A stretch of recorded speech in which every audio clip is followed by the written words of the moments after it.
Juicero's investors have some questions. Facebook expands its efforts in 360 video, and Spotify expands its student pricing plan. It's Wednesday, April 19th, and this is Crunch Report. Juicero is a startup that's raised about $120 million in funding from Google and other investors, but what are consumers actually getting when they buy the company's $400 juicing machine? According to a Bloomberg report, a couple of Juicero investors were a little surprised to learn the company's juice packs can be squeezed by hand. Now, that might not be the optimum way to experience Juicero, but it definitely makes you wonder how many people are going to be willing to pay hundreds of dollars for a machine that does something they can accomplish on their own. It might also make you feel a little more skeptical about Juicero's technology.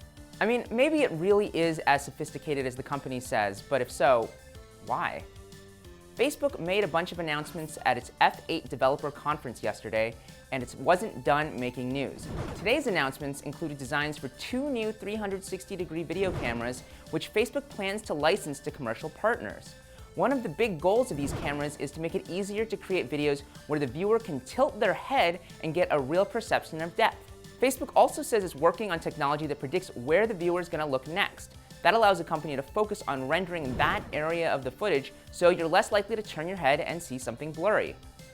Spotify is hoping to convince younger listeners to actually pay for music by rolling out discounted student pricing to 33 new countries, including Canada, France, Hong Kong, and Japan. That's Spotify Premium for roughly half the price. So in the US, a subscription would cost $4.99 a month, though to be clear, the student pricing was already available in the US, UK, and Germany. Another important point, you actually need to be actively enrolled in a university to receive the discount. Spotify says it will be working with a company called ShareID to verify this. Microsoft acquired the popular mobile to-do list app Wunderlist back in 2015. Now it's preparing users for Wunderlist's eventual demise by releasing a new application simply called ToDo. Before you freak out, I should say that the new app was built by the Wunderlist team, and Microsoft says it won't shut down Wunderlist itself until it's convinced that it's incorporated the best of the old features into the new app.